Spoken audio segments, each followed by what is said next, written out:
The Never Gets Old podcast, the podcast of all we love in TV, movies, music, and comics, with your hosts, Mac Jackson and Nick Narrow. Look for us on YouTube and Facebook.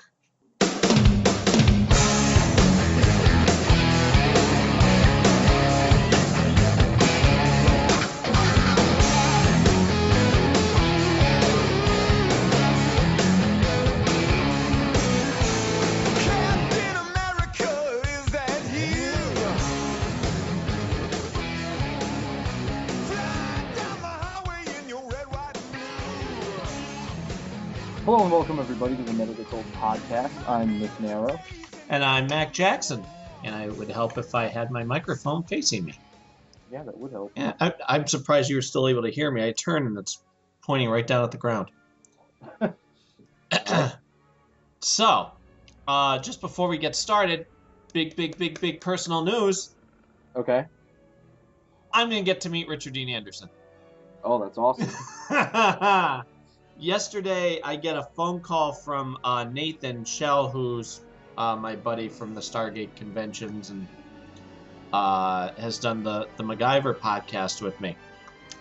And I missed his call, and then I texted him. He said, "Yeah." I listened to his message. He said, "Yeah, you're gonna want to go to this thing called Shore Leave. It's in Maryland, and they just announced that Richard Dean Anderson's gonna be there." Oh, okay. So, huzzah! And I had to. First of all, Cindy was out of a job. I'm happy to say she got confirmation today. She has a great job. I saw that on Facebook, yeah. So, thank God for that. Yeah, that's good. So, I signed up. It must have been one of the first people because I got the okay from her. I said, that's my Valentine's Day gift, my 10-year anniversary gift, because it's really our money. Right, of course. And it's just going to be me. It won't be both of us due to the fact that it's a god-awful giant price of money just to go. Well, it's $80 if you sign up now. You have until July. Right. So I got the discount. But if you want to meet him, go to any of the functions with him, they nail you for other stuff. Right. So I'm like, anybody who knows me or has listened to this podcast knows the two people in this whole gigantic world that I need to meet. One was Michael Nesmith, and I'm thrilled to say that I got that. And now I get to meet Richard Dean Anderson. That's awesome. Oh, God, I can't. I'm just trying to wrap my brain around it. I wish it were as easy for me. I know. I was thinking, boy, he'd be like on the next tier down from me, Harrison Ford. But I thought of you, too. I'm like, boy, I hope someday Nick does get to, run into him somewhere. Or work with him. Yeah, that would be nice. I mean, that would be ideal, really. Sure.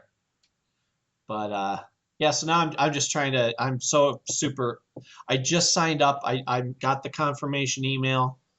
I get to go brag on Facebook at some point. Just not so much brag, but just, because what I wrote on Facebook was, please let there be a way that I can meet him or go to this thing. Oh, and it's a cool thing, too. The foreman of the MacGyver online website sent me a personal email.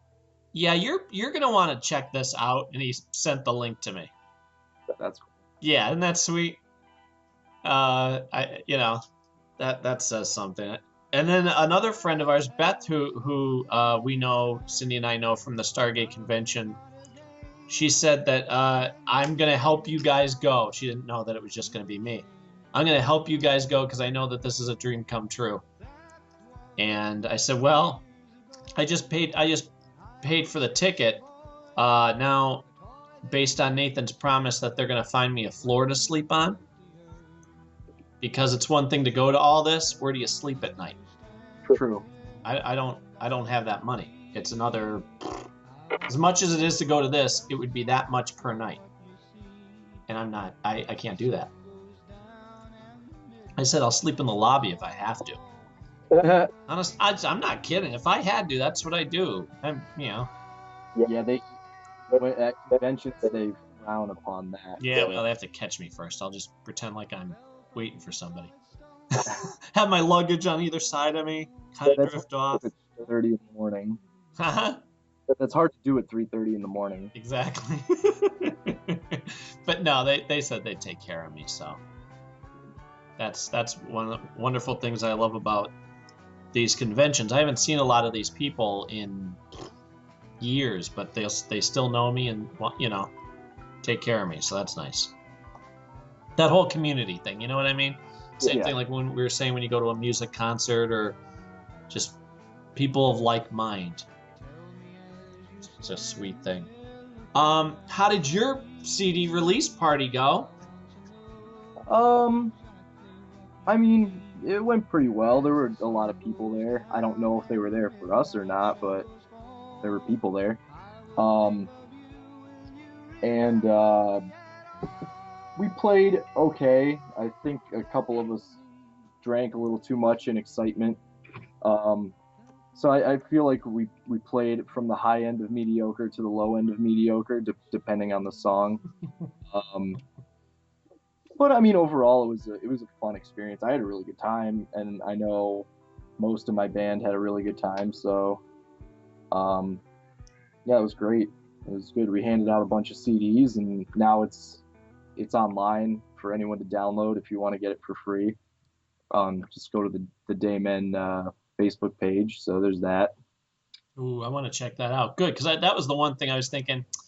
Oh, I'm gonna miss getting a CD. Because I wasn't able to go. What we're thinking about doing is when we play a couple more shows and get money from the shows and whatever, we're thinking about using that and getting them pressed and like have an actual the cardboard sleeve or whatever, fold out thing that looks really nice and with all the artwork and everything like that. And that'll still be free. We're not going to probably charge people for that, but I mean, the idea is we just do a bunch more shows. You come to the shows, and then eventually you'll get a CD for free. But that's the idea. Right now, it was just burn copies and digital downloads or whatever. So right. You didn't miss anything super important. You can still get it on the internet. Well, yeah, I wanted to be there to show support and all.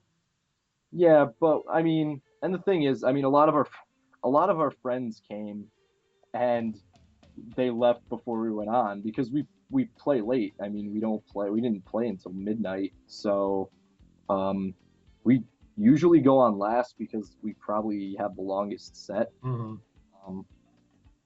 But I mean, I don't know if that's what it really was. It wasn't really our show. It was the other band that we play with a bunch, Days in Transit. It was really their show, and we just kind of hijacked it for the CD release thing. But so they picked when they wanted to play. So right, they played second. They had a majority of the people there, and then we played. But again, like I said, it wasn't an empty bar. It was still pretty packed when we were playing, so it was good. Oh, good. Yeah, I thought about you that night. I was looking at the time. I'm like, oh, I wonder if they're playing yet. By the time you guys were playing, I'm sure I was. Yeah, Dreamland. Dreamland. Yeah. Oh, I'm so excited. So, let's talk. I want to talk about comics and catch up on that. But before you do that, I wanna ask if you've noticed this. I find it really weird. I was listening to last week's podcast of ours, and I noticed that first of all we had 89 views, which was awesome. Yeah. You know why? It's really cool. Why? Twitter. Well, there you go. I started using Twitter more, and certain Twitter friends on there. I don't just show it to anybody. I kind of think, okay, if I think this is something you would enjoy. You know what I mean? As opposed to just, here, I don't know you, but listen to this. Right, of course. And a lot of them retweeted it. I thought that was really sweet. A lot of comic book reviewers and artists and writers liked it. So that was cool. I'm thankful that they, were all sharing it, and got a couple comments at one point. I probably should have thought ahead and brought them up. I didn't notice comments on anything, but unless you're talking about from a different area, but I noticed on a bunch of our videos we have one downvote. No thumbs ups, but like on almost every single one of our videos we have a thumbs down, just one, and I'm curious as to why that is. It could just be some yuts. Look, I had just a jerk. And we always say how it's easier to say something negative than it is for people to go out and be positive about things. Yeah. Well, I've had that experience where on one of mine, I was talking about, the upside of getting laid off, and talking about, because I had Mikey, and I was he was behind me as I was doing this video thing. And this jerk who's not even on there anymore, I guess he got tagged for being spam or just negative and not being a real person, said, "Who cares?" And I thought, really? Okay, well, that's really, you're helping to spread some positivity. Yeah. And so, I mean, it depends. If it's the same person every week, then why would they even bother to go through the trouble? Yeah, I mean, why? Unless it's like a friend of mine that just goes on and listens and then does it. Because, I mean, I do goofy stuff like that too. For example, like when we make the invitations or the pages or whatever for the shows that we play, I always put maybe. Like you could say like you're definitely going, you're maybe going, or Sure. you just ignore it or whatever. I always put maybe because I think it's funny. Mm-hmm. It's like I'm supposed to play the show, but maybe I'll show up. I don't know. It's not really that funny, but to me it's funny, so I do that. Right. Um, but yeah, I don't know. Maybe it's something like that. But I just want to bring it up and see if you noticed it because it was just like on every single one of our our podcasts, almost every single one, there's like a downvote. Well, I'd be curious to find out if it's the same person, and if it is, well, then that kind of explains it there, doesn't it? Yeah, yeah. That's their form of, I guess, being quote unquote funny to themselves. Yeah. Or maybe they're just a negative a-hole. I don't know. You never know. I mean, it's not like it does that much, and No. yeah, It also means that they're listening, so I'm Yeah. complaining too much.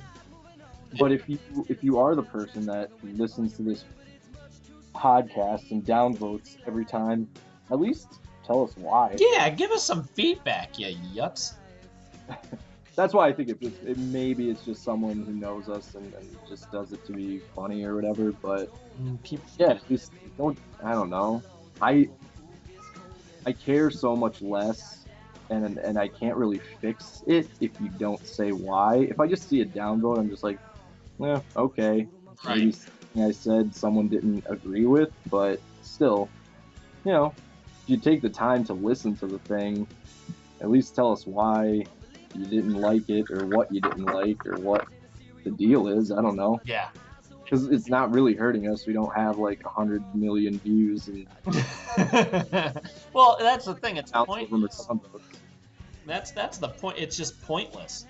I always, it's the same thing like the I had years ago we had we came back from a trip, and whoever was watching our dog had let it bark when it was outside. Right. And some neighbor, cowards that they are, wrote a note, "Why don't you learn to take your dog inside, blah, blah, blah," and then didn't sign it. So now, what good was that? You're a coward. If you have the cojones to say something, stand behind it, good, bad, or indifferent. So we, Right. and then we had to play the game of, ooh, I think it's these neighbors. Oh wait, no, maybe it's, I don't know. And we had to, not me, I was a kid, but my parents would have to, coincidentally bring up to the neighbors, some scumbag Right. left a Right. note, and aren't they cowards to not sign their name, hoping that, either they're going to say, all right, that was me, or at least they get the point that they are cowards. Right. And that's kind of what this is. Same thing when I saw that post from that jerk. Who cares? Okay, then thanks for wasting your typing time, you jerk. Yeah. What good are you putting out into the world? That's my view. But yeah, good. If we ever find out, if you find out, let me know. Okay. I'm sure it'll be a topic of our next episode. You know who that was?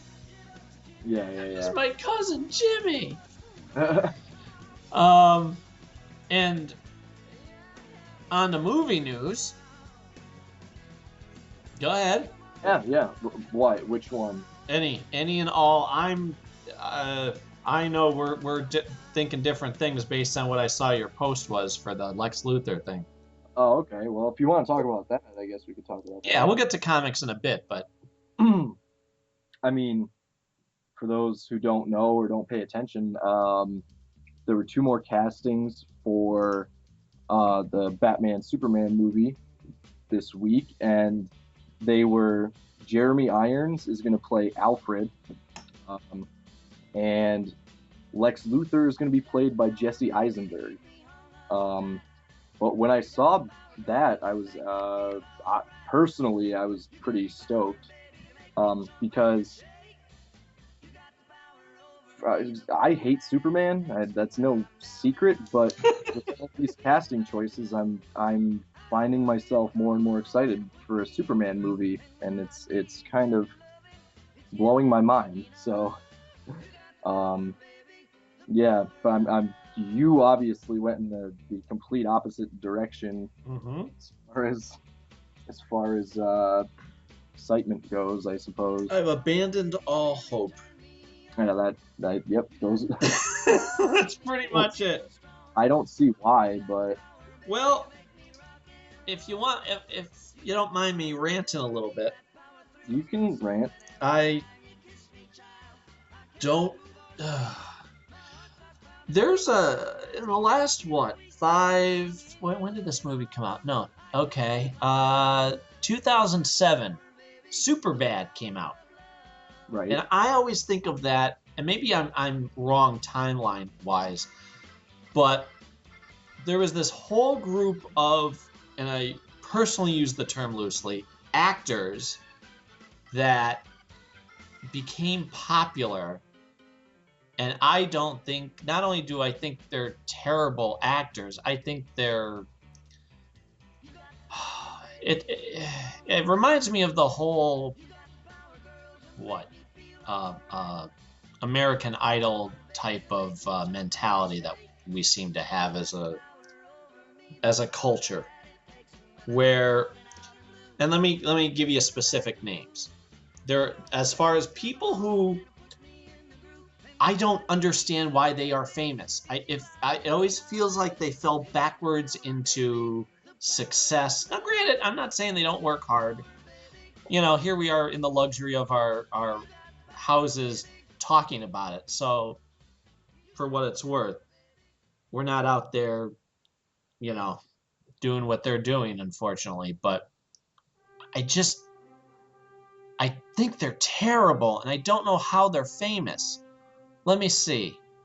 And again, and to be even positive towards them, they're good for certain roles. Okay. Like the uncomfortable everyday man is what him, Michael Cera, who again love Scott Pilgrim, Jonah Hill, for the love of God. He is the epitome of the guy who I don't know why he has a career. I can't stand anything he's in. I think it's that. Who's it? Wait, let me go down the list. I mean, he's now, as of these upcoming Oscars, a I know. full nominated actor. But again, let me tell you, I don't care about the awards. It's the same thing like American Idol. I don't care. Sometimes they hit the right mark, in my opinion. Same thing with the Grammys that we just had. Most of those bands we're not going to see in the next 5 years. They always, what I hear them say, and I kind of agreed with them. It's like a curse where the moment they win a Grammy, they tend to go away, which isn't always the case. Wait a minute, let me run down the list, just to be fair of this group. Also, Jesse Eisenberg is an Oscar-nominated actor. I know it. They were talking about. I was listening to Comic Vine, and they mentioned it. I got to hear them talk about it, and they're running down all the lists. I'm like, holy crap, really? Seth Rogen, can't stand him. I've seen a lot of movies. And again, I'm just running down from this one movie, but you understand, it's those type of Jonah Hill, Michael Cera can be good. But again, here's my point.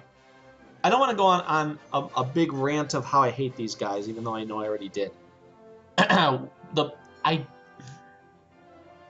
As Lex Luthor, no, I can't see his voice doing it. It's a situation where if I'm wrong, I'm going to be happy, and if I'm right, I'm going to be miserable. You know what I mean? I hope I'm wrong. I hope everybody surprises the heck out of me. But I don't see... Man, there was a pretty long spectrum of people that could have been Lex Luthor, and it was like they got Jim Carrey to be Batman. That type of a... You know what I mean? I can't see it. Maybe I'm short-sighted. I don't know. Maybe I'm biased already. I think definitely are. But I like him in other things, though. Okay. Like that. To be fair, I like he's a one-trick pony in my opinion, but I like that one trick. I don't think they're one-trick ponies. Any of the guys you listed, except for Seth Rogen, and I just happen to like Seth Rogen. You know, on a personal level, I think he's a really cool dude. I like that he, writes his own stuff, acts in it, gives opportunities to all his friends and all that kind of stuff like that. It makes him a champion in my mind. But he's Seth Rogen, and that's really it. I don't think we're ever going to see. I hope I'm wrong, but we're not going to see a whole lot of range out of Seth Rogen. That's fine. I just saw him in a drama called Take This Waltz with Michelle Williams. Yeah, I want to see it. Drama. And he was good in it. Not not crazy Seth Rogen type stuff, but it was pretty good. He wasn't the main character or anything, but it was a good performance, I thought. Sure. But the rest of them, I think the problem is like a lot of actors, they took a lot of similar roles earlier on in their career because that's just kind of what you have to do. I think it's like, sure, kind of like if someone came up to you and was like, hey, we're going to give you this huge opportunity to become world famous and be a musician, but you have to play this list of songs that you may or may not enjoy playing for a certain period of time. That's all you get to do. And if you don't get to do it, you'll never be famous. You'll never be what you want to be. Sure. But if you do it, who knows what could happen. That's kind of, I feel like, how it goes. And Michael Cera got pigeonholed into that kind of awkward humor guy, like the Michael Cera type humor, or the Arrested Development type stuff. Exactly. Very awkward. He's very good at it, but I mean, I think he showed a little bit better range in Scott Pilgrim. I've seen him in some other independent stuff where he's not that guy, and he's very good at he's good. He has really good timing. Um, yeah, he doesn't have to be stuck where he is. The only thing that sucks for Michael Cera is he perpetually looks young. Um, and I know you probably won't watch it because you don't like the guys that are in it, but in This Is the End, um, the movie about the apocalypse where they're at James Franco's house and they Yeah. apocalypse whatever happens. Michael Cera, I mean, everyone basically plays themselves, but Michael Cera doesn't. He plays this ridiculous version of himself that's not real. And he's like high on cocaine the whole time, and he's like a womanizer and all this stuff. It's one of the best performances I've ever seen of anything ever. It's mind blowing. It's so good because from what I hear about Michael Cera, he's just this like really quiet, down to earth, you know, almost boring dude like in real life.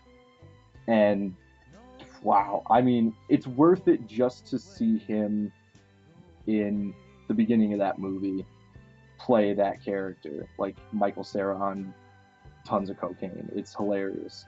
Um, I don't know where or who he's based that performance on, but it's really good. Huh. Um, Jonah Hill again, like I mean, if you don't like him, you don't like him, but I think he's super talented. I've seen him. Moneyball, he was really good in. Wolf of Wall Street, he was really good in. Um, I can only see him doing more and more, you know, dramas and I don't think these nominations that he has are going to be his last. I think he's really good, but the man, the man of the hour, Jesse Eisenberg. Um, I think that kid is more talented than all of them, really. Um, but again, he had Michael Cera syndrome. He got hired because he kind of looked like Michael Cera. He kind of acted like Michael Cera, but I don't think that's. I don't think those are his limits. Um, Especially not after you watch The Social Network, at least. But again, I've seen a bunch of indie type stuff on Netflix with him in it. Really, really good stuff. And maybe the voice, like you said, isn't necessarily going to match up. It doesn't really in my mind either, but I think it's going to be more about the performance than the voice. And I think he can handle it because um, I think his performance in The Social Network is going to be very similar to his performance in Batman Superman, in that he's this brilliant guy with some sort of like, I don't want to say evil, but not necessarily trustworthy machinations going on behind the scenes in his brain, and very stoic sort of. So I think he'll pull it off. I mean, they must think he's the guy to do it, or they wouldn't have hired him. And that's the other thing. I've lost all faith in the people behind this movie now, because it seems like they don't care about the the way the characters have been. They want to do their own version. This is our version. It reminds me of, speaking of Richard Dean Anderson, when he left Stargate. The other producer went, I don't care about what came before. I don't care what the audience wants. I'm making this mine. And that I feel, maybe they have something brilliant that I just can't comprehend. I don't think they don't care. If they didn't care what people thought, then you would have Bieber cast as Robin for real, and Miley Cyrus as Catwoman. Necessarily. Because, I mean, I'm sure they have their own version. In their mind, they have what they want a Justice League movie to be. Right. Well, it doesn't mean they're trying to ruin it. I just don't think they're, again, maybe I'm wrong. It seems like they don't have the general grasp on the characters. Um, Again, we'll see. Look, the movie hasn't even been made. I feel like that's yet to be seen Right. because again, I think everybody they've hired so far is super talented. As much as I know of them, I don't really know the girl they hired for Wonder Woman. I don't really know the guy that they hired for Nightwing, but I'm I'm willing to give him the shot, and Jeremy Irons as Alfred, I don't see a problem with that at all, really. Yeah, I mean, he was terrible in Dungeons and Dragons, but Oh, well, you can't base anything. I love that movie. do It's you? awful. It's awful. Okay, thank you. No, it's I garbage. saw it in the theater, I did too. and he chewed the scenery. That he's the one who taught me what chewing the scenery meant. Right, but So he knew yeah, I'm not basing Alfred on that at all. Like I said, let him. Yeah, that's fine. that was an instance where, in the same way that Raul Julia did in Street Fighter and Dennis Hopper did in the Super Mario Brothers movie, he knew he was in something that was garbage, and he just went to town on it. That's it. That's all you can do, really. But you got to think. I mean, Die Hard with a Vengeance was it? That's the one he was in, right? With a Vengeance, the third one. He was a Was it? bad guy in that. Was he related to the bad guy in the first one? Because that's how that tied together. Okay, then yeah. Um, he was in it. Been in a ton of really great dramas. Um, He was in Kingdom of Heaven, and I love that movie. Obviously, he was the voice of Scar Sure. in The Lion King. Yeah, he's not someone to scoff at, Nope. unless the only thing you know is friends, then that's unfortunate. But yeah, I don't know. No, like I said, I have no opinion towards him being Alfred. I mean, it's not like he's the star of the show. He'll have No, have a couple lines. He'll stand behind Bruce while he's at the Batcave computer and offer him tea. I don't care, whatever. like the same could have been said for, if anyone's really hung up about who plays Alfred, the same could have been said for Michael Caine. I mean, the guy's done a bunch of really great movies, and the guy's done a bunch of really garbage movies. Did Uh, did you see did you see the video that I posted to your page? I'm not sure. They're doing a sequel, thank God, to the Trip, that movie that we talked about. I'm not. What movie? The Trip. Oh, the Trip. Yeah, it's now gonna be, the sequel is Oh, okay, Trip to okay. Italy, and they Okay. go on this rant about Michael Caine. Did you watch it yet? No, no, no. I didn't watch it, but I can watch it when we're done. All right, it is so freaking funny. I mean, it's more of the stuff from the first movie in that clip, but they're talking about, Michael Caine and how, when he gets emotional, and I can't do it justice, but then they talk about Bane in the movie, and it's so funny. You laugh out loud. But yeah, same thing can be said for Michael Caine. But in this, I mean, at least in the Batman or the Dark Knight movies, he was a major character. I don't see Alfred being a major character in The Man of Steel. No, not major, but important. I mean, we need an Alfred if we're going to show Batman in the Batcave. Hmm. Okay, have Alfred there. Even have Robin or Nightwing practicing behind him. I don't care. You know, I'm thrilled that, and again, I don't know how true it is about the Nightwing being in the movie. I hope it's true, but I'm just happy that as long as they don't oversaturate it with too many cameos, I'm thrilled because that expands the universe and gives people their first screen time in a movie that we've ever seen. Right. But yeah, I don't know. Back to the Lex Luthor thing. I pray I'm wrong, but at this point, I'm just like, I can't keep putting a positive spin on it. I've lost hope, and I'm hoping they do something to get me back on board, because I hate feeling this way. I kept saying, are they serious? Because I don't shave his head. I don't care. He doesn't look like Lex Luthor. Oh, that's the other thing about Lex Luthor. How old is Henry Cavill? Um, I don't know. Um, 30 probably. How old is? He's the exact same age as Jesse Eisenberg. I just looked. Get out of here! Both born in 1983. Get out of here! Because that was going to be my point. How do you? This That's what guy looks like a kid. your point is crumbling. No, it's not. It's actually proving it. He still, despite his age, looks like a kid.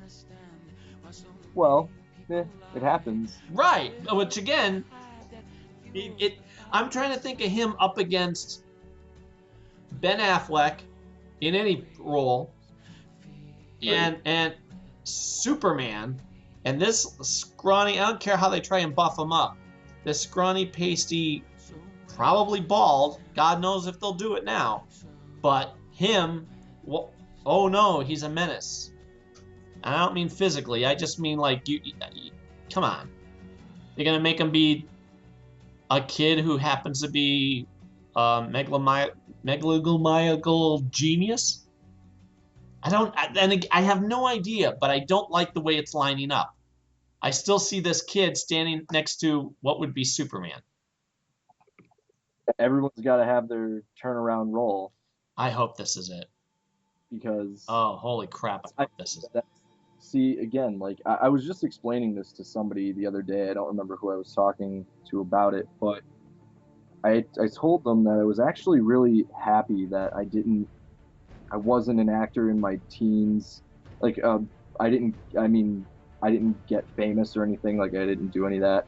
I wasn't a teenage actor. I wasn't even an early 20s actor because for the same reason you're upset is the same thing that happens to a lot of guys in that after you've worked and played younger characters, specifically, teenagers to 20 somethings, so hard to change people's minds and break into the adult role, which is why all of our superheroes, for the most part, are 40-year-old actors because now they're actually men or whatever. But like, I don't know.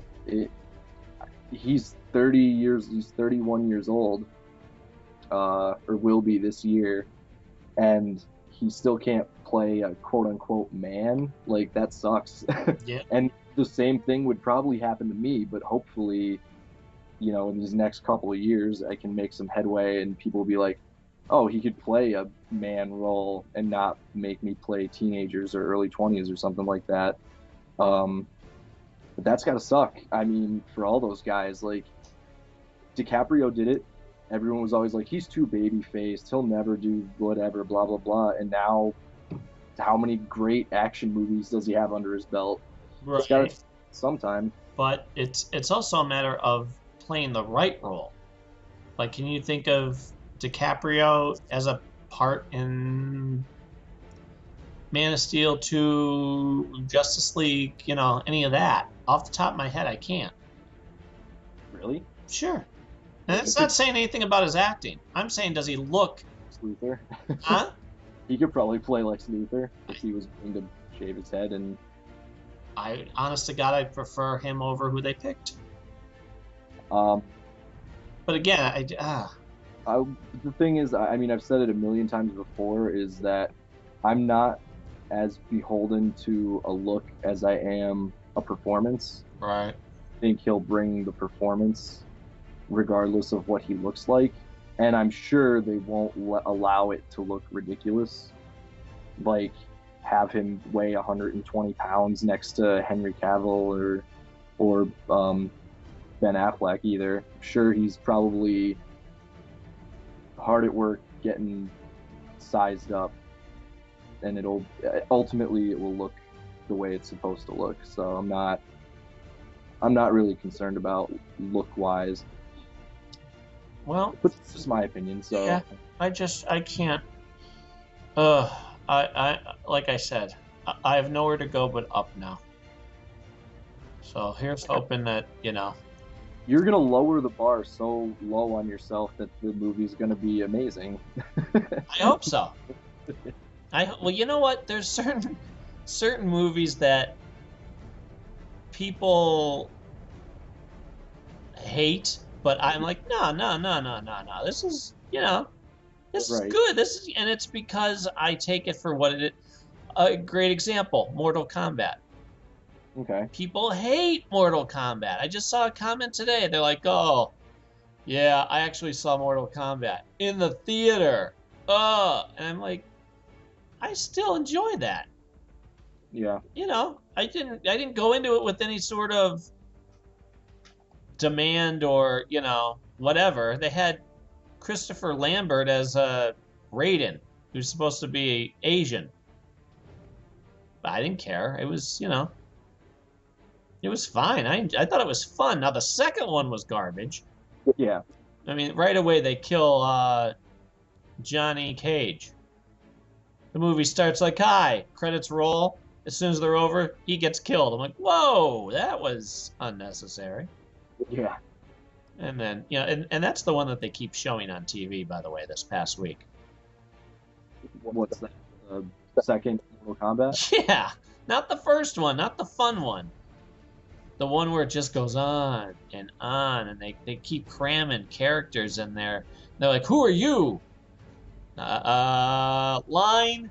Oh, I'm Katana. Yeah, and there's no point for them being there. They just, Yeah. Yeah. ugh. So, what else was I gonna tell you? How about Keep talking about disappointing movie stuff. yeah. I was just about to say. Go ahead. Did you see the new the designs for the movie Turtles? Oh God, thank you. That was the other thing I saw, and I went, talking about people who just don't listen to what everybody wants and just does their own thing. What the heck was that? I don't even know. I only brought it up because I hope everyone else is as mad about it as I am, but I have a real hard time talking about it. I know, me too. It's really upsetting. The designs themselves might not be so bad, but when they're all put together, ultimately, it's gonna be garbage. It's just gonna be real bad. No, go right ahead. It's our podcast. You can say it all you want. Yeah. No, I know. I was trying to look for better words, but that's really all it is. And it's like they made their faces super weird. They're like big hunchbacks. They look more like a tortoise than a turtle. Their shells are like enormous. They put all this gear all over them, like depending on who the turtle is. So like Michelangelo has like spandex pants on. Like one half is missing Really? the leg, and the other one goes all the way down, and he's wearing a sweatshirt wrapped around his waist, and he's got a necklace with sunglasses hanging off it. Wow, I gotta see that And because then they're like 7 feet tall, and it's just like well, you know what? I mean, everybody was like, boy, they look kind of creepy. They're kind of weird looking. real creepy. They're really, really scary looking. They look like dinosaur turtles, and they're huge. They're enormous. They're supposed to be like, I don't know, between 4 and 5 feet tall, five maybe for live action, like they were in the original movies, because they're supposed to be like Asian ninja size, and stealthy. Yeah. But what I foresee for this movie is giant fighting turtles throwing robots into buildings and explosions everywhere, which is Michael Bay's MO, and that's what it's going to be. It's going to be a miniature Godzilla movie with 4 Godzillas running around. It's upsetting. And Donatello's a cyborg. He's got What? robot parts. He's got a robot leg, and like he put technology into his shell, and he's got a million pairs of goggles on. Get out of here. I wish I was lying. I wish I'm not even exaggerating. Where did you get the info on that? Because I just looked at one picture. Here, I'm looking at it now. Well, send me the link, and I'll tell you if that's where I got it from. Well, I'm just looking at it was a big wall poster that they had at like a toy display. That's where everybody got that first from. See, that's the thing. They're kind of hiding the rest of the design.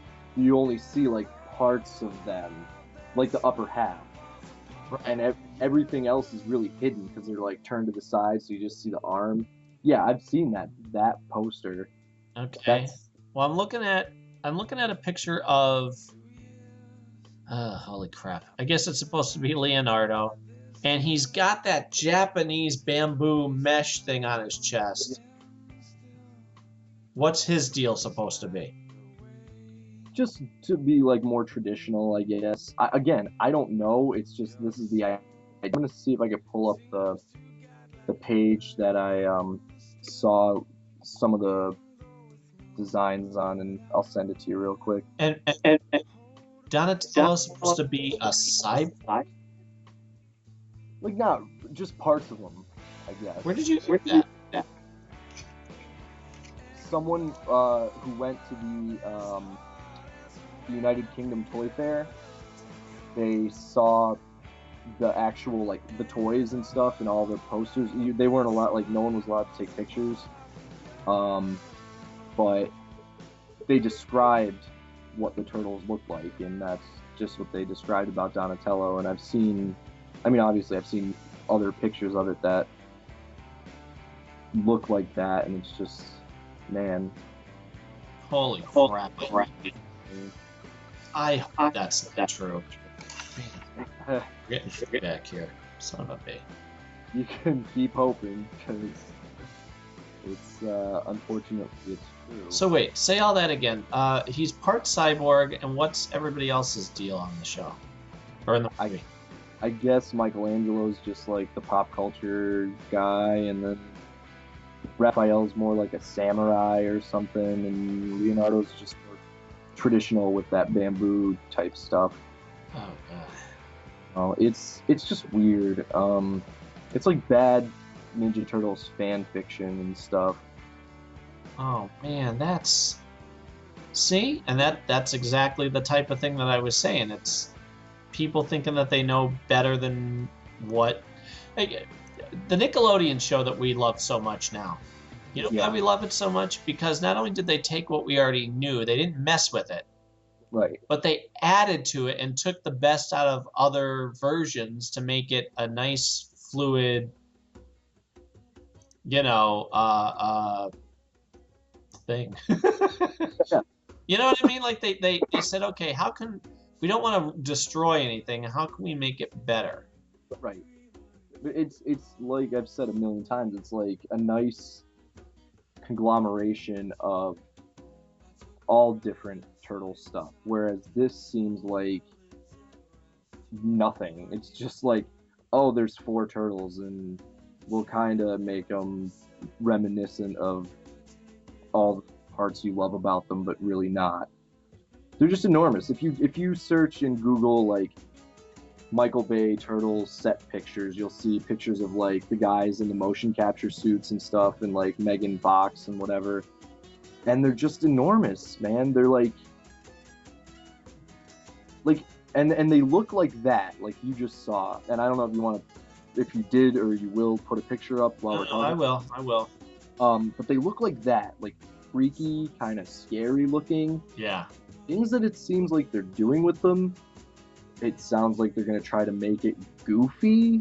So, like, how do you have scary looking weird turtles that are ultra creepy and dark, but be, like, really goofy and off the wall? It's just stupid. It's like, this is one where, like, I don't feel like, and again, I could be wrong, but I don't feel like I'm blowing it out of proportion or being unreasonable, and without having even seen a second of footage or a trailer or anything. Like, I think this is going to be bad.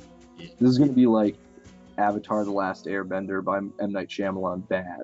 It's going to be really bad. Wow. And and I have seen these pictures of the guys in the suits before the CGI comes in, and they have to wear like the turtle shell on their back, and it's all gray camouflage, and Right, and I don't know. There's a picture there of Megan Fox standing next to what's probably Raphael, and you could see where the shell comes up to, and then there's also on the top of the actor's head, he has it's not a headset, but like a headband that's holding yes, like almost antenna, and there's two white balls on top of it, and that's the eye line for the turtle.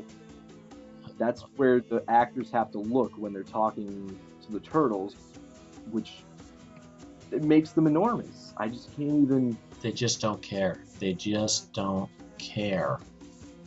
It's like they think it needs to be revamped, but they're revamping it to something that's so out of date and not cool that it's mind-boggling how far back these guys are.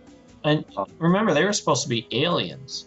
Yeah, which again they could still be. No one ever said they're not. I thought they actually did. Not that there's any hope anyway, but The only thing Michael Bay said was to people was, "Hey, you haven't even seen it yet. Chill out." Basically, was his phrase. I wish I could find the exact phrase he used, but no one ever said they're not aliens. oh crap! I'm looking at the toys now. Yeah. 3 of the 4 turtles. Yeah. Yep. Michelangelo has the sweatpants on and a sweatshirt tied around his waist. Right. And a Khan from Star Trek 2. He's got his vest on.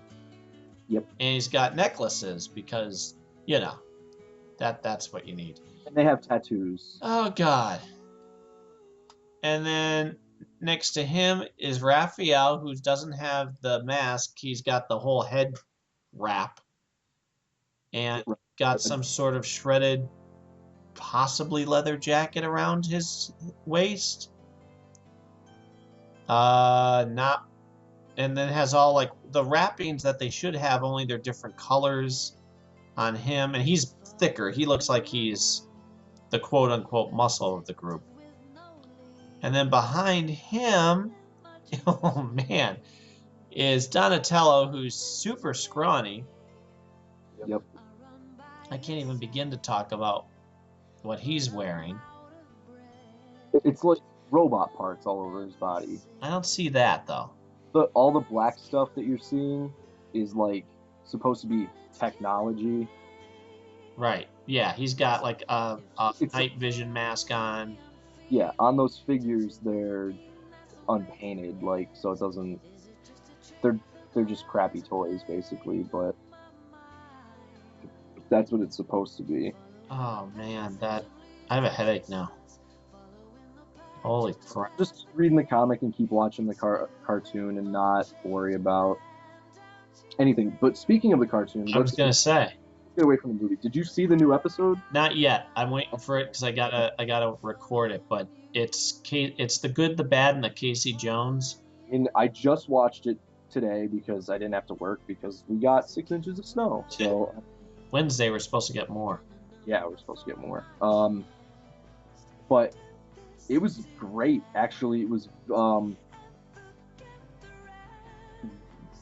there were elements of the first Turtles movie into this episode, with obviously, I mean, they're different characterizations for these characters now, but a lot of it followed that, like how Raph and, I don't want to ruin anything, but just basically how Raph and Casey meet and stuff like that. It was a really good episode. I enjoyed it a lot. So That's cool. Well, I'm looking forward to seeing it. It was on at 11 o'clock. They switched the premiere time to 11 o'clock on Sunday morning. Well, with the kids running around, even though Mikey's all into it, Everly would say turtles and then go on and do something else. So I would rather sit down with Mikey quietly and actually enjoy the episode. Yeah. Because she'll run around and then he'll run after her, and then I gotta say, okay, do you want to watch this or not? I'd rather skip over that whole rigmarole. Yeah. Plus, I can record it once I get to see it on demand.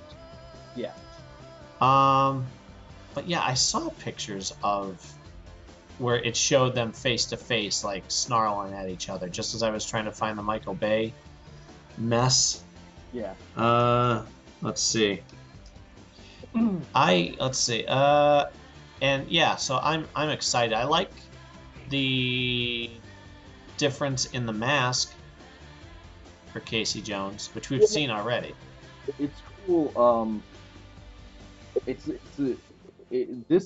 is an instance where updating it to a more modern kind of style is works and is kind of cool. You know, like instead of him having the hockey mask, which was super 90s and also, you know, very Friday the 13th. Yes. He kind of paints his face, but then also has like the hoodie mask or whatever you want to call it, which works for a teenager, like trying to be a vigilante. It's cool. Yep. You know. Yeah, I'll let you know as soon as I see it because I'm excited as can be. If it's on demand, maybe I'll watch it tonight. Yeah. It might be. I don't know. They're real weird about what they put on demand. So sometimes they make you wait like 3 weeks before, and then they'll go boom, boom, boom, boom, boom. There's 4 episodes altogether. Yeah. How did you like the Mutagen Man, by the way? I don't think we ever talked about that. When he like he was in the tank and then he grew arms and legs. Yeah, basically Timmy grew arms and legs and was trying to help Donatello and gonna get April. Yeah, that was a good episode. It was interesting. It's one of those things that where you're like, you think about that character and it turns that show real dark. Oh yeah, for a kids show. I mean, that the character was a teenager kid, and then he got turned into this monster that's just basically a brain in a jar with some eyes and whatever. And it's like, what's his family think? You know, he's trapped like that forever. And I mean, I guess the same goes for all the characters, but I mean, most of the characters that have been turned into mutants have been villains.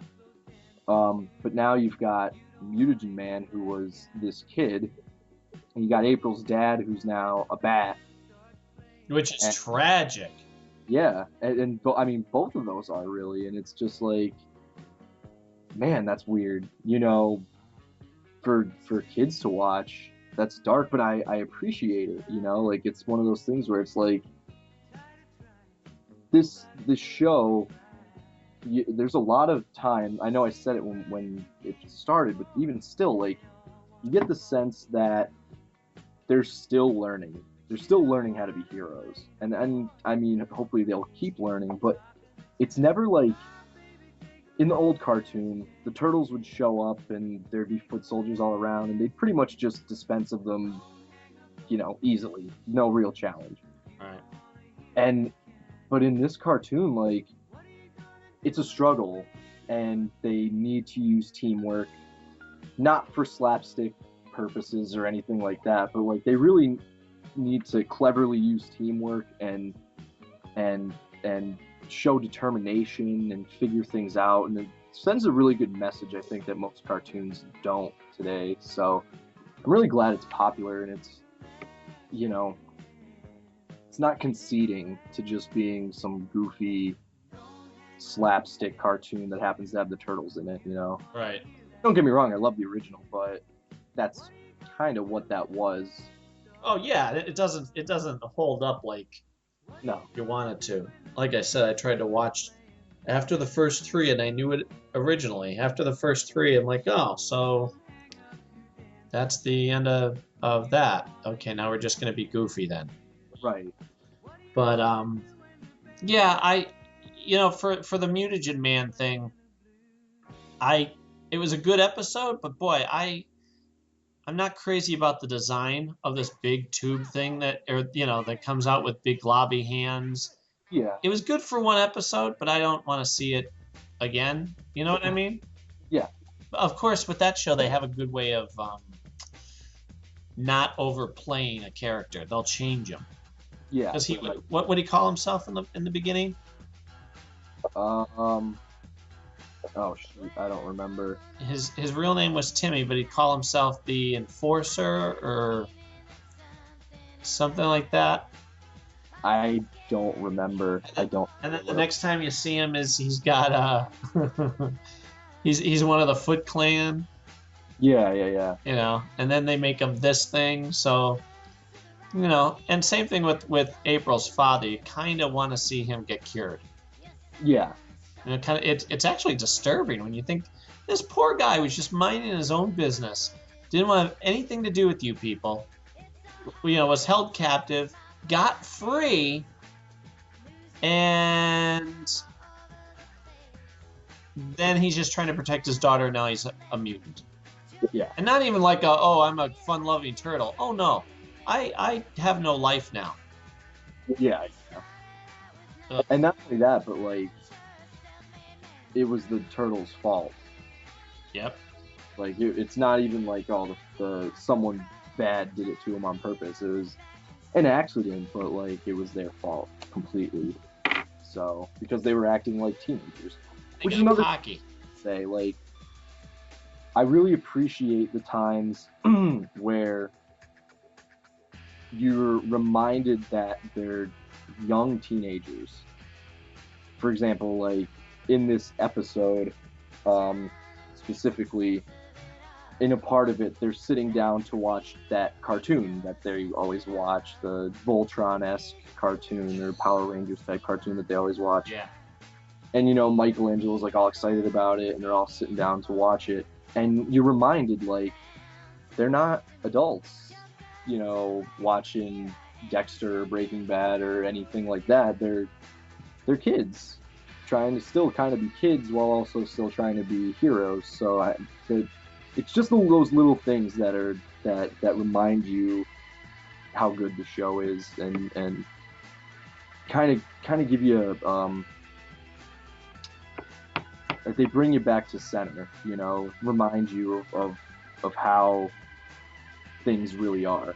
Because in the older series and stuff, like when they were making pop culture references, or even in the early 2000s series where it was a lot more serious, you could easily forget that they're supposed to be teenage mutant ninja turtles, you know, like they could have easily been 20 something or whatever. But yeah, you really get a sense of their age, and you get a better idea of their sort of struggle with everything that's going on, you know, because when you forget how old they are and they're much more mature and serious, you're like, okay, well, yeah, they should be able to handle all these problems. But when you realize that they're just kids, it's like, okay, it's a lot more serious than you think because they're just kids. Right. So I like that it adds that sort of weight to it. Yeah, I love the fact that they still keep it so fresh. Yeah. That's amazing to me. Like, wow, you didn't run out of steam at all, and you're not just going through the paces. I can't wait to see it. Ooh, did you see yet? Did you watch that two-part Arrow episode with the Flash? No, it wasn't on demand. Get out. Well, at least you tried. Yeah, I looked because all of our shows were like off or we had caught up or whatever on them. Yeah. And I was like, Mara, we should watch the Arrow just with the Flash in it because she loves the Flash. And she's like, oh, okay. And I went on demand to look for it, and it wasn't there. So Crap. Well, it's kind of when I know it's going to be on, I'll give you the heads up to check out because it is fantastic. okay. And they have kept up the pace very, very good. What else? Oh, Philip Seymour Hoffman died. Yeah, that's really upsetting to me. right? And that's sad. He was a great actor. I don't even know if great covers it. He was a masterful actor. Yeah. Um, I never saw a movie that he was in that was bad in any way, or if the movie wasn't that great, a performance that didn't elevate it in some way. Right. So I remember seeing him in Scent of a Woman, yeah, and that's a even then, huh? that's a long time ago. Well, that's what I'm saying. Even then, I looked and went, "Wow, I, that guy stood out. Like I thought that was impressive." And I mean, the thing is, like, he was never, like he wasn't the heartthrob.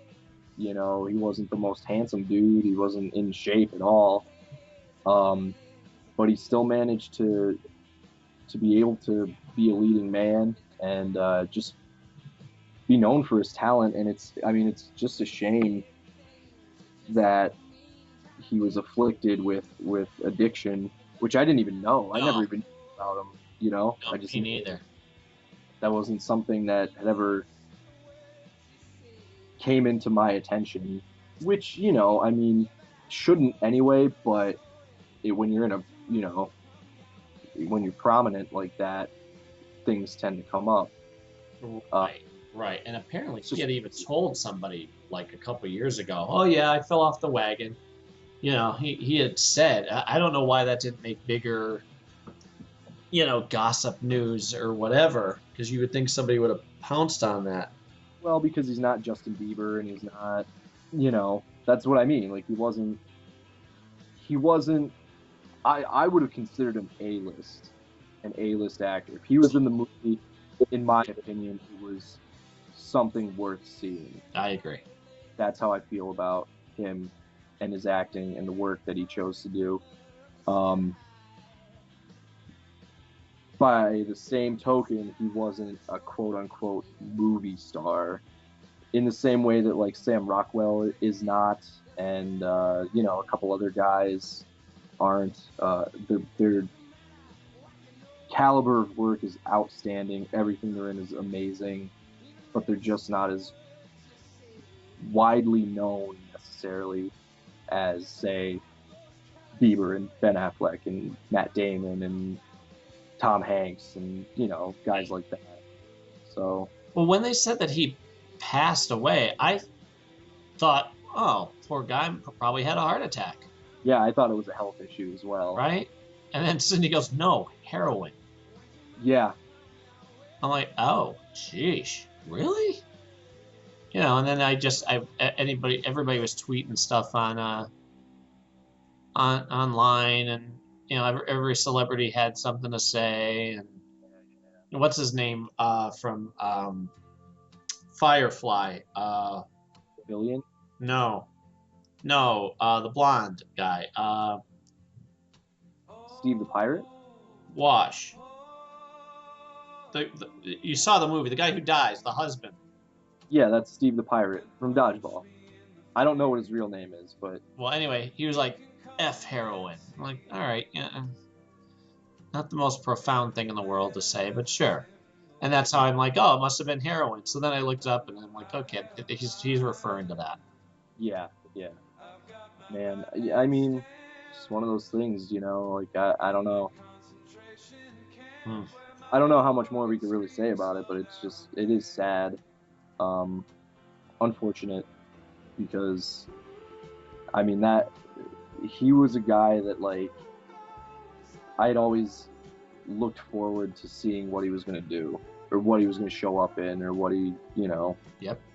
a guy that I had hoped I could one day work with, and learn from. And now I'll just have to learn from his past performance, obviously. But yeah, I mean, he was just a guy that was so talented and dedicated, and it's a shame. It's a real shame. Honest to goodness. Um, in lighter news though, uh, what'd you think of the new Captain America trailer? I absolutely love it. Me too. I watched it probably like 10 times already, and I probably would have watched it more, but I feel bad just sitting at my computer pressing repeat on YouTube. I'm kind of trying not to do that. Um, but I've almost never been more excited for something to come out. I mean, Crystal. This is probably second place to the excitement leading up to Crystal Skull. I'll say it in that way. Um, the difference being that, if anything, I know this is going to be way better than that. Um, Marvel themselves are saying it's the best Marvel movie. Ed Brubaker said it's probably the best Marvel movie they'll ever make. In fact, Ed Brubaker has a cameo in the trailer, which I mean, obviously translates to the movie. Who does? Ed Brubaker. Oh yeah. Yeah. That's In the part of the trailer where you see Bucky sitting in the chair, like you see him head on. It's not like there's the part before it where you see his hands moving, but afterwards you see him like laid back in the chair.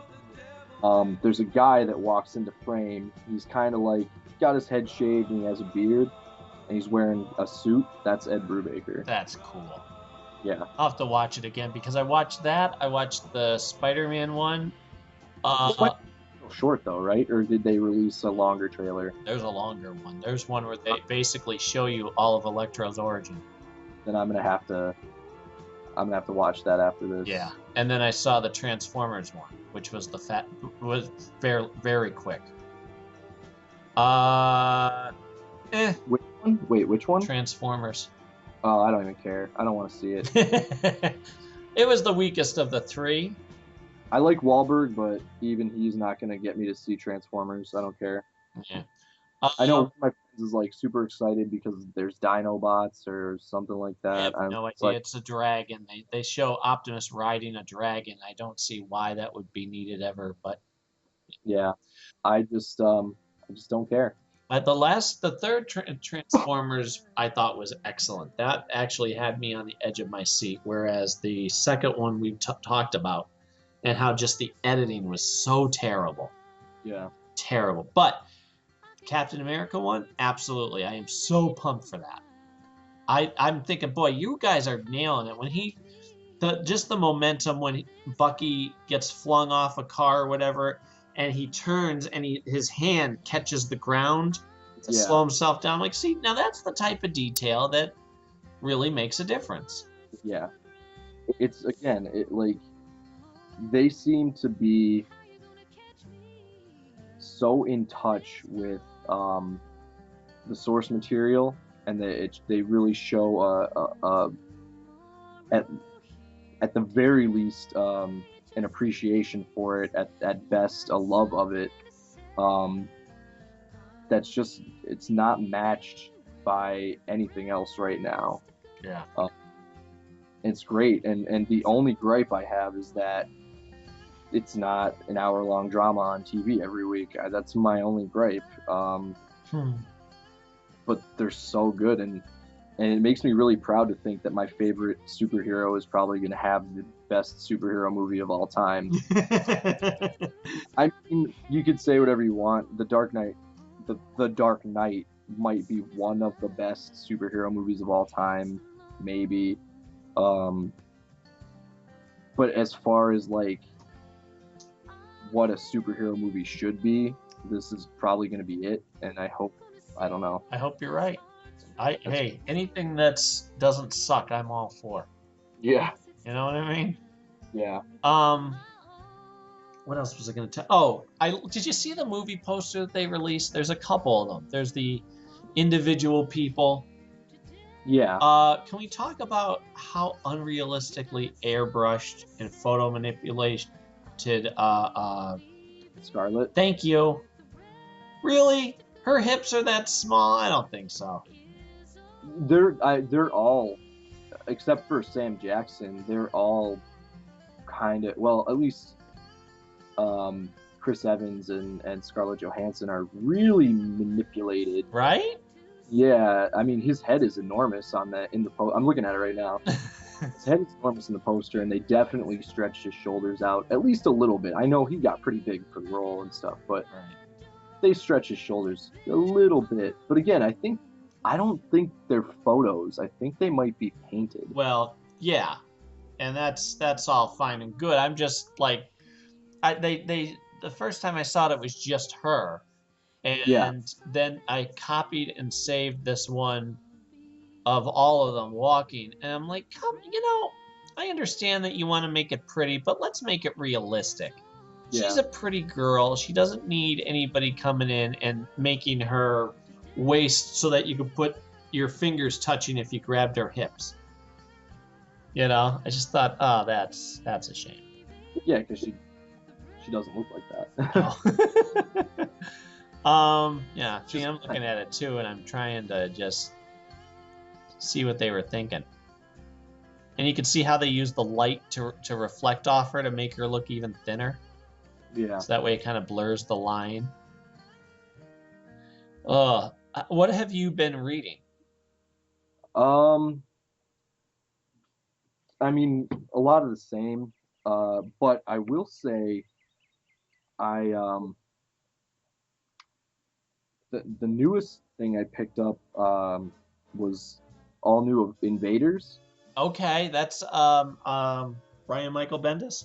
No, Oh, it's some new people that I don't even know who they are. no, it's James Robinson. Is that who's writing that? Maybe let me look. Yeah, go grab it because I considered it, and I've been trying to watch my money and all, but at the same time, there's so many good books, or at least potentially good books, that I want to read, and I'll get into that in a second. But Yeah, it's James James Robinson. Robinson, how is it? I don't. It was good. I mean, for the first issue, it sort of focused a lot on the original Human Torch. What is his name? It's a robot. Shoot. Yeah, but he has a name. Sure. Hold on again, one second. Um, Jimmy. Jimmy the Human Torch. All right, maybe it's not Jimmy. um, yeah, it is Jim Hammond. All right. See, yeah, I knew what I was talking about. Um, okay. All right, I got lucky. But I mean, a book with Cap and Bucky in it. Of course, I have to read it. I thought of you too, and also I didn't know. Did the new Bucky start yet? Starts in February. Okay. So I just looked. It doesn't come out this week, so it must come out next week. But yeah, I mean, a lot. Like I said, the first issue focused mostly on him, with some of the other characters popping up near the end. But I mean, the basis for what it seems like it's gonna do to bring together the team is interesting.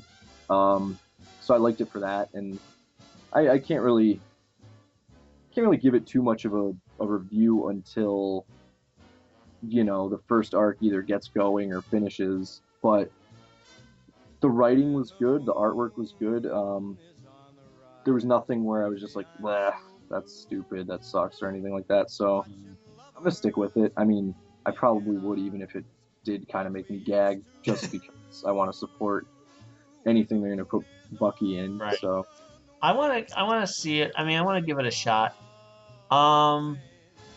James Robinson was writing Earth 2.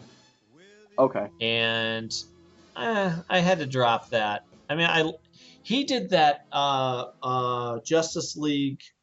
Oh, right before the New 52, where they had in the end, Green Arrow kills Prometheus. okay, I won't get into it more than that, but it was a fantastic story, even though there were people in it that I'd never heard of before and didn't care about. But he made them seem so cool, and at the end of every issue, he would do a couple-page bio on this character, but explain to us why he loved them, and it made you like them just because of that. yeah, And so I'm like, all right, well, I'm going to check out Earth 2. And it was all right. He kind of had a long game plan, and it took too long for me to, in order for me to keep reading it and caring. And I don't know what happened, but I don't know if he just left the book or if they asked him to leave. But either way, and now he's on this, so I'll give it a shot because I do like his writing and I like him. He does. He's on the Comic Vine podcast a lot, and he's always fun to listen to because he's very kind too. He always gives a little shout out to whoever. He's like, "Oh, who's asking that question? Oh, I met him at a convention. I hope you're doing well, Jimmy, or whatever the guy's name might be." So yeah, if you think it's good, I'll give it a shot. I did read the annual though for Earth 2. Okay. Again, don't read that anymore, but I read when they premiered a new Batman. Because in that universe, Batman, Superman, Wonder Woman get killed in the first issue. Okay. So all of a sudden, this new Batman pops up. All right. Well, the first appearance was kind of a letdown because they kind of lied to you just to make you buy the book. He's in it for like 3 panels. So now this annual is going to get into, they're going to tell you who this Batman is after a year. So, okay, so you got me. It's good. It was a good annual. It was a standalone story, a great twist, a fun surprise. You like Batman, so I recommend it to you. Okay. It's a one shot. It doesn't hurt to read it. You don't have to be invested in anything, but it's a good spin. They basically go through this Batman's origin and how it relates to the Batman we know. Okay. And it's twisted. That's the big thing. It's not.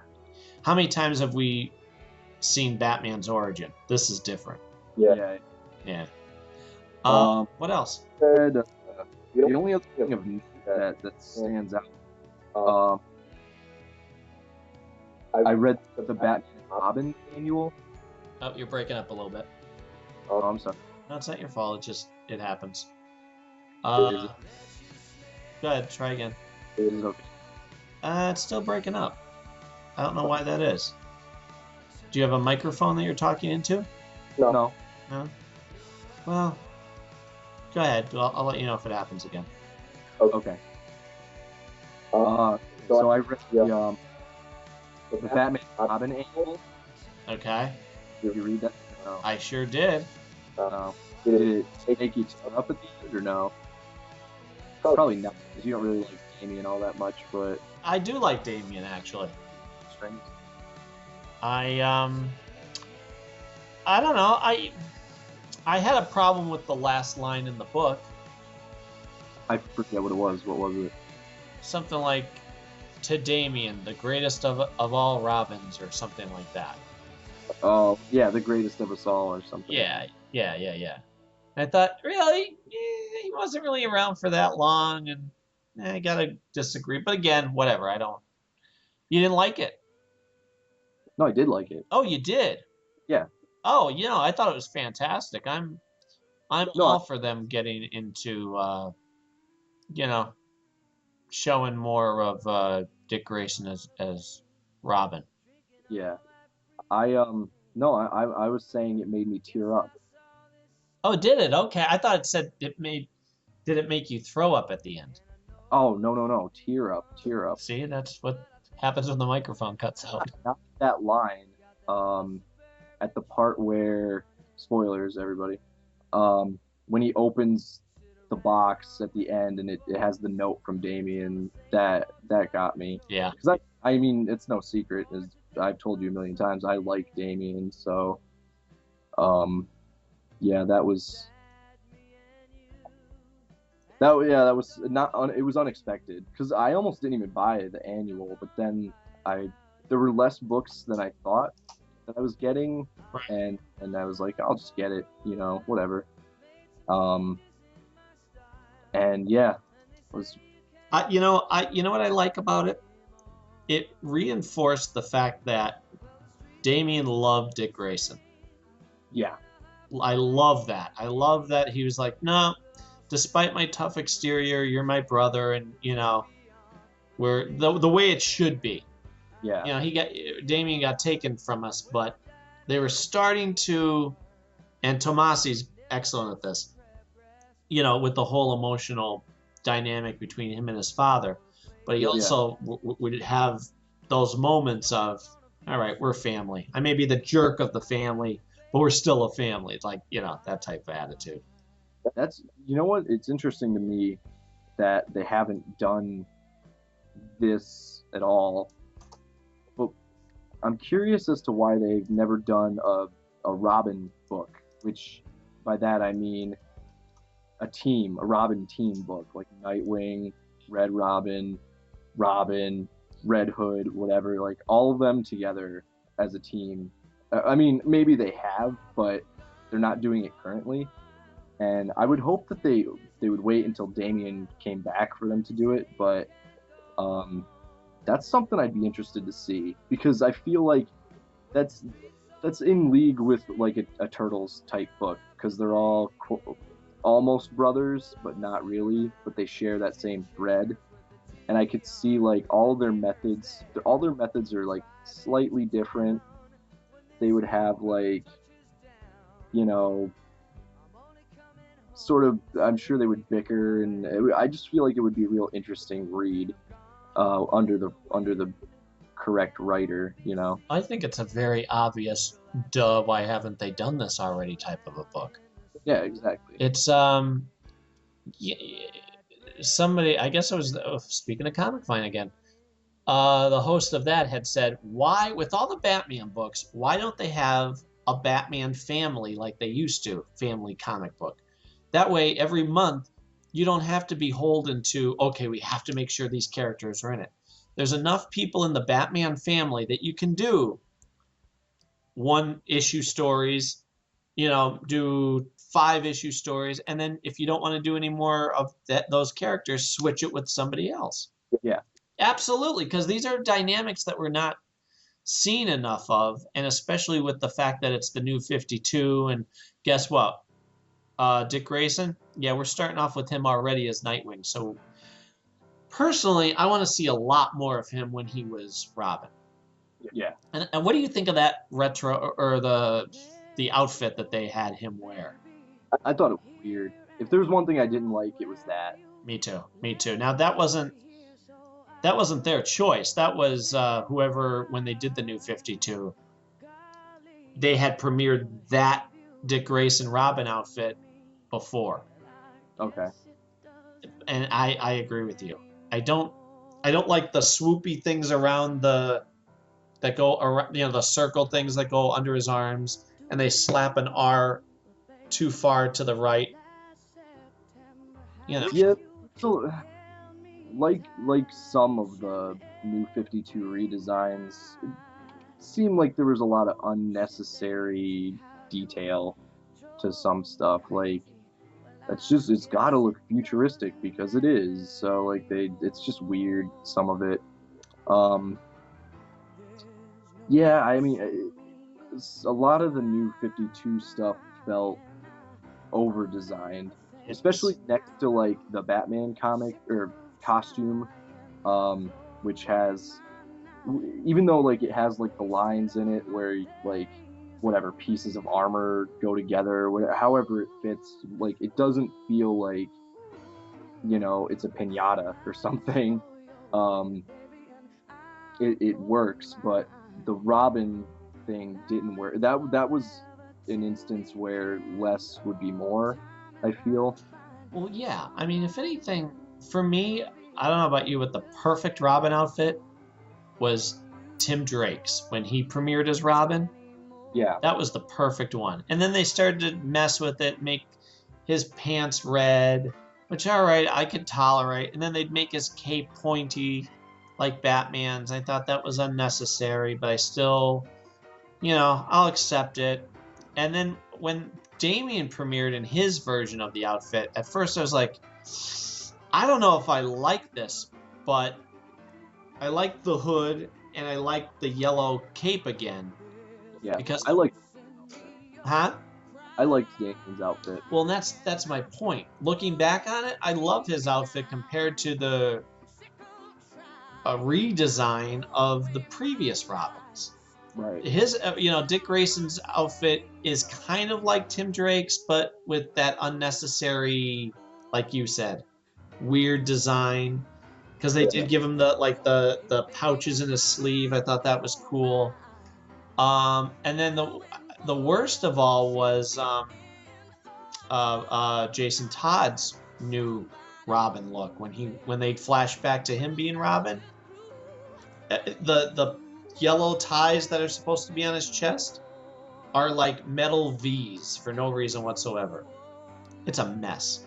Yeah. Now I got to go find it because now while we're talking about it, I'm gonna have to post pictures of the darn thing. The interesting thing is,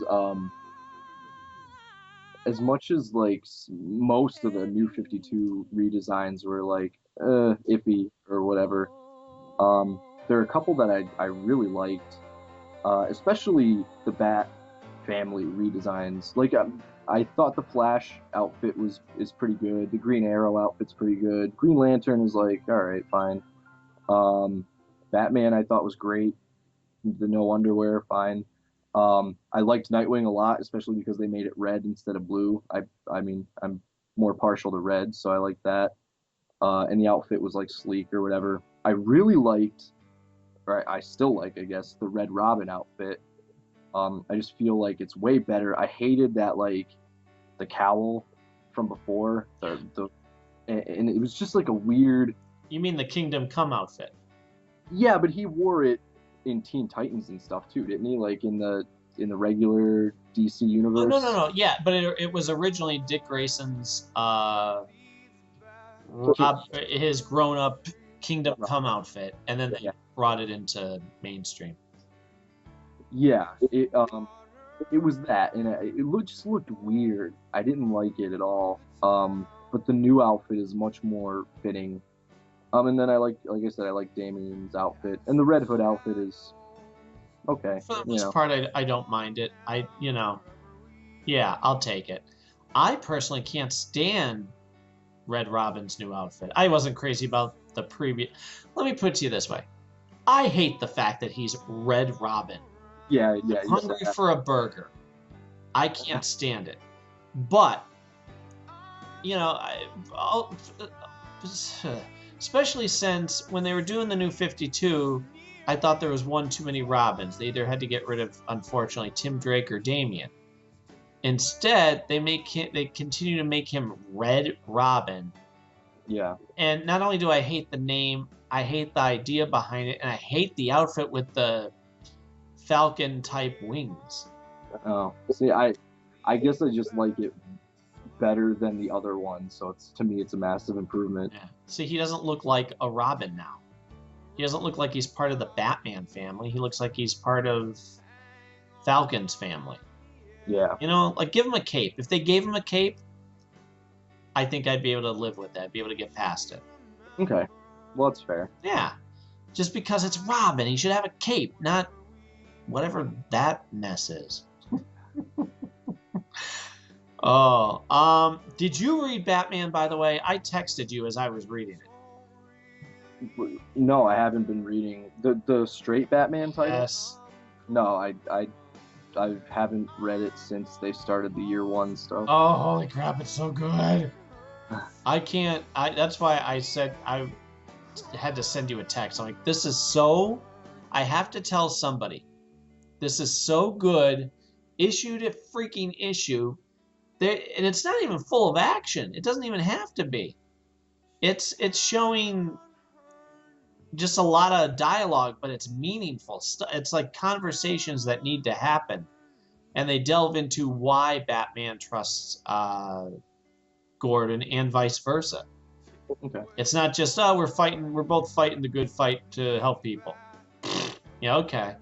No, they get into it. They show why he didn't trust him at first. Okay. I can't. I don't know when you're planning on getting it, if you're waiting for it to all be over, but it's been going on for a while.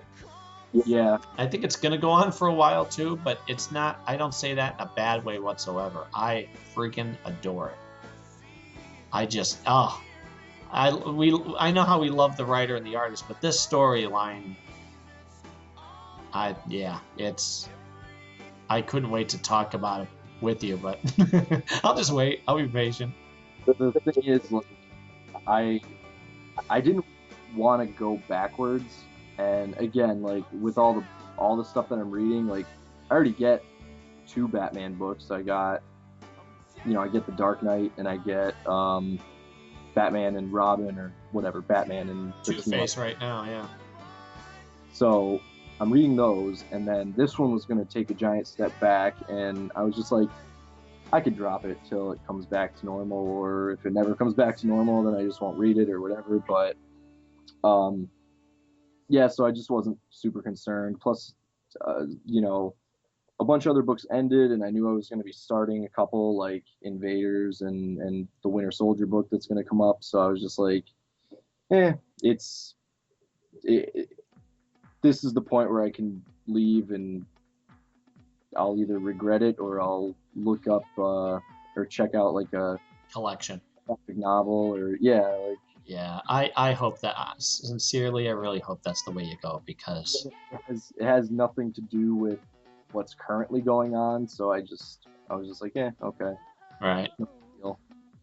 Yeah, well, and that's the thing too. It's perfect timing for that with the whole what is it? The Forever Evil stuff going on now. Yeah, I guess I don't think anything I'm reading touches that, so I don't know if I have to worry about it. How are you liking Batman and whomever? Right now it's Two Face. So they've been good, you know. It's it's one of those books where it's like I forget what happens between the issues because it's just like a lot of stuff that's going on, and um, I don't know if you read it or not, but I it's talking about stuff in the Batman history that I didn't know.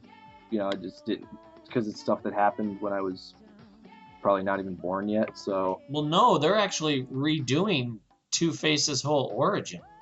oh, is that what this is That's what then? this Okay. is, Okay. and it's gotten a lot of gripe over it too because of the whole whoa. Two Face gets turned into Two Face because a mobster throws acid in his face at a trial.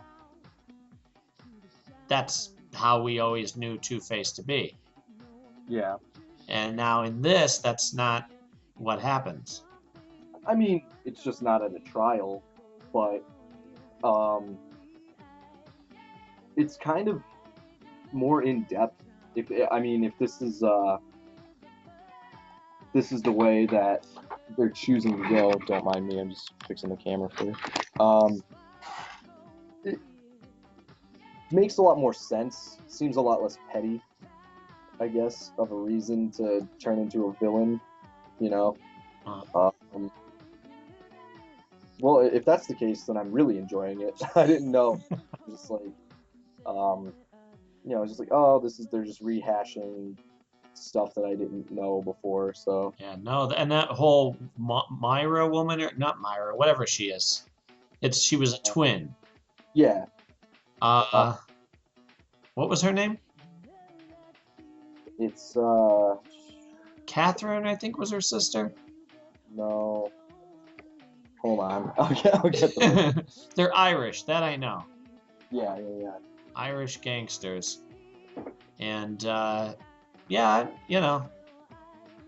the way I've been enjoying it despite the changes, but I know they're ticking off a whole lot of people with it. Nice shirt, by the way. McKillen. Oh, thanks. I just got it the other day. Very 'Cause, cool. I forgot to. Well, obviously you guys can't see what I'm wearing, but it's just a Shield shirt, like the logo for Shield. And it glows in the dark. Apparently, Is it? Yeah, I don't know. I never had a glow in the dark shirt before, so It's a great logo, no matter what you feel about anything. Like just to see that, you're like, ooh, that's good. I went to Mara's over the weekend, obviously, and packed a bag. I tried to get everything ready because I had my show on Friday, and so I was going for all that stuff. And I packed my bag, and I had underwear, socks, pants, whatever, and I forgot to pack shirts. So I was like, I had to go and buy a shirt basically, and there wasn't a whole lot of stuff that I felt strongly enough about to buy except for this. So I was like, yeah, yeah, I'll get this, whatever. And where was that at? Walmart. Real? Oh, in the $7 shirts? Yeah, 750. Oh, I may have to stop up there. Yep.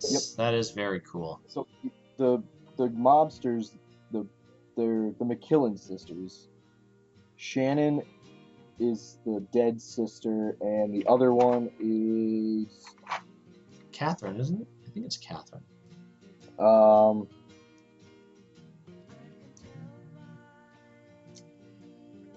uh Aaron. Oh, Aaron. Okay. Darn it. Why did I think Catherine? Oh well. Oh, close enough. What else? What else? What else? So yeah, I mean, I'm really enjoying that, and the whole you're all caught up, right? On. On the Batman Two-Face issues. Okay. Yeah. I like to see Matches Malone. He had him there, Yeah. and the whole thing with them pushing over a tombstone on top of him in the grave. Right. Like that's cool. I really enjoy the art too. I feel that sense of, uh-oh. You know, Yeah. and they're like, this isn't your fight. Get out of here. You know, and apparently one of the upcoming ones is going to be Batman and Wonder Woman. Okay, cool. I'm very much looking forward to that. Oh, do you know that they're going to do the next animated movie after Justice League War is Batman and Son No. with Damian? See if you can look up the trailer. Otherwise, I'll find it and post it to you because Okay. it looks fantastic. What they're doing is with this next movie, Justice League War, they're going to try and make all of these movies be in the same universe as opposed to just being one-offs of each other. You know what I mean? So the Batman that is in this Justice League War will be the same Batman, same voice actor that will be in Son of the Bat, or whatever they're calling it. Batman and Son, I think, is what they're calling it. Okay. But it's introducing Damian. So Right. I'm excited for you just for that. Yeah, I'll watch it. It's funny though because when I had like my Batman kick that I was on a little while ago, I went on Netflix because all those movies were on Netflix, like Under the Red Hood and all the other stuff. Sure. And as soon as I went to go watch them, they're all gone. Aww. I was so mad because I had them in my list forever. I was like, yeah, I don't feel like watching them. And then I went and I was like, oh, I want to watch them. Not there. So I was bummed. Yeah. Well, they'll come back. You know, they don't take them away forever. Okay. But yeah, that's coming out. I'm really looking forward to see how they have Batman and Wonder Woman interact, because I've seen it in the Justice League, but it's always been him as there with Superman off to the side and him telling them, listen, behave, type of a thing. Right. So this will be good to see how their dynamic together is, especially since this isn't the same Wonder Woman everybody's always known. Okay. Yeah. I'm interested. Yeah. Hey, you know what? I wanted to tell you, I don't know if you read a lot of independent comics. Not really, no. No. Well, I get in my urges and I want to read some of that now and again. But, I'm finding what's happening with a lot of, I don't know if it's just, it seems to be the common thing. There's this new one, I can't think of what it's called. But anyway, the basic idea that the thread between all of these that I'm seeing is it's always the loser guy or girl, but typically the loser guy who's without a job or has some sucky job. And he he's foul mouthed and all he can talk about is booze and sex and doing drugs. And that's basically been the gist of a lot of those books. Okay. I don't know. It's just my Any thought. particular? Because I don't read a lot of that. So, Say that again. are there any in particular that you're thinking of, or Uh, well, there's one that minimum wage. I think is okay? the name of it. I think that just came out last week.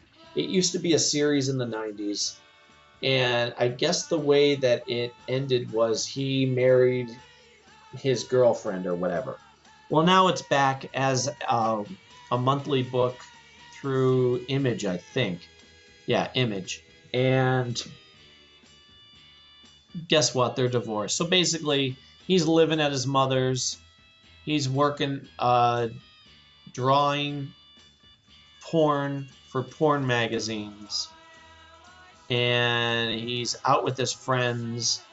And they're all looking to get lucky and drink their. And it's supposed to, I guess, take place in the 90s or early 2000s.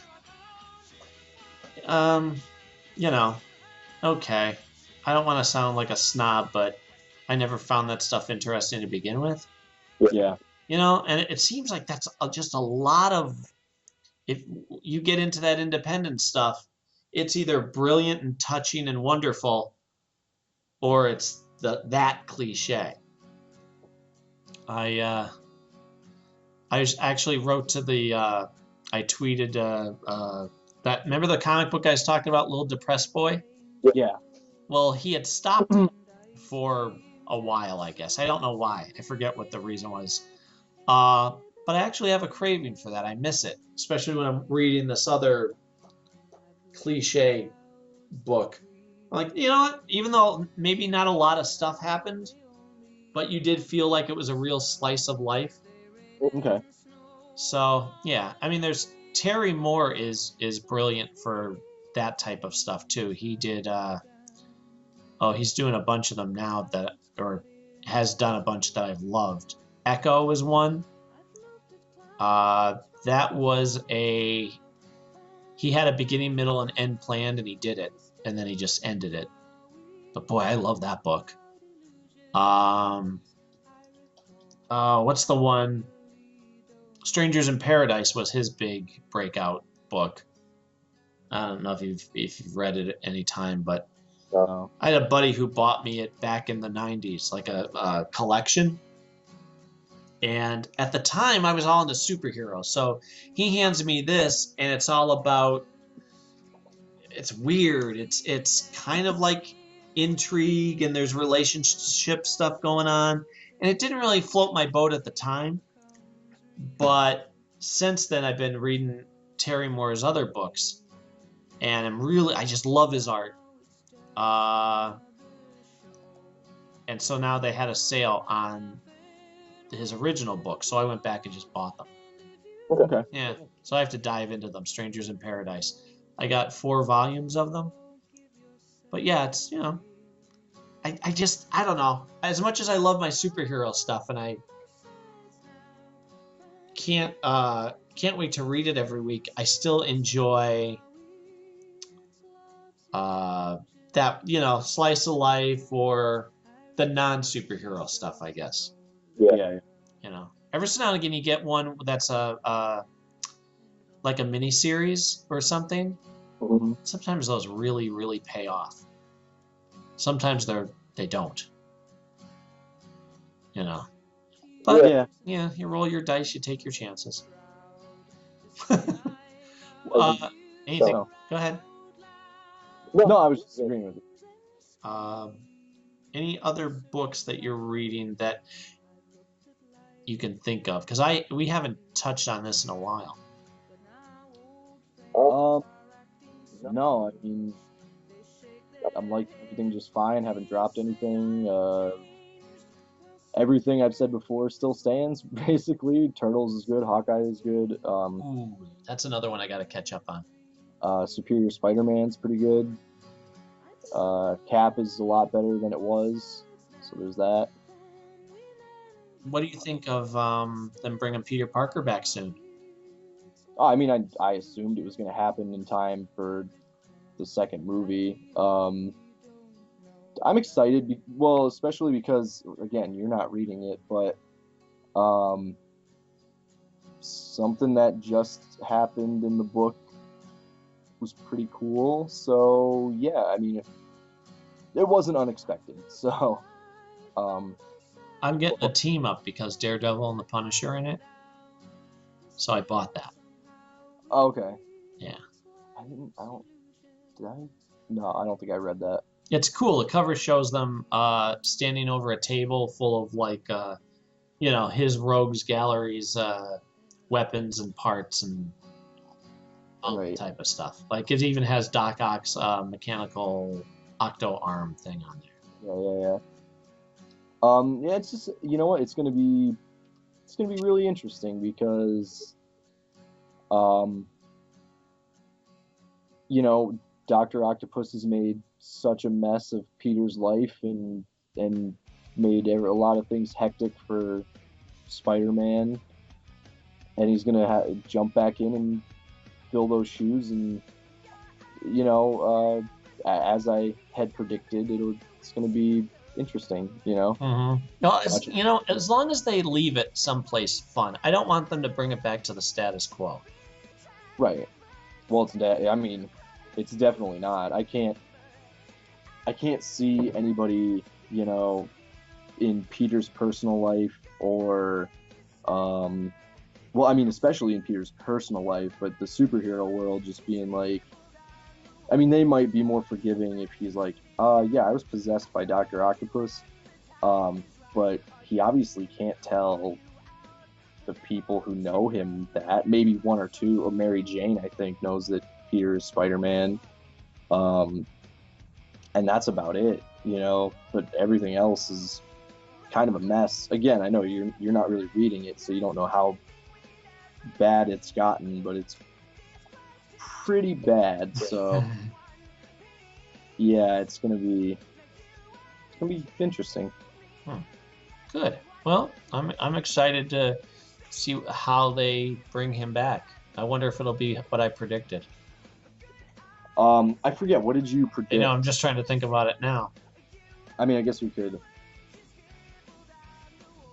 Hmm. I guess we could just listen to one of the old podcasts because if I forget which one it was that we talk about, but And chances are I'll be getting his return. So I'll be the sucker and buy that one, and then maybe go, aha! This was exactly. I remember now. yeah, yeah, I think I had said something about just he wasn't really dead. I don't know, some sort of switch. I don't remember all the details. I'll have to wait and see. I'll be honest though. I'll tell you if I was way off or if I was dead on or even close. well, when it comes that time, I'll just listen to our podcasts and get the exact wording of what because I'm pretty sure we both predicted something. Yeah, and it was an early episode too. So, Yeah, yeah, yeah. boy, I know I'm forgetting stuff, but I'll have to write it down for next time. Yeah. Um, it's your turn for a song. Okay, well, in light of the amazing Captain America trailer, I want to play a song that I don't think a lot of people have ever heard of. Um, but I found it and I liked it a lot. It's not necessarily like good or anything, but it's fun. And it's Captain America by Styx. Really? Yep. Why did I I don't know never why heard of they that? wrote it. I couldn't find any information about it or anything like that, but you go on YouTube and type in Captain America Styx, this song comes up and it's definitely by them. It's not like one of those mislabeled songs or something like that. Right. And it's fun. It's fun. All right. Well, then that is what we will do. Yeah. Uh, I guess we'll let everybody get going. Please send us your thoughts. Don't be a jerk and just hit the what? The down button. Yeah. Or if you do, at least have the cojones to explain why.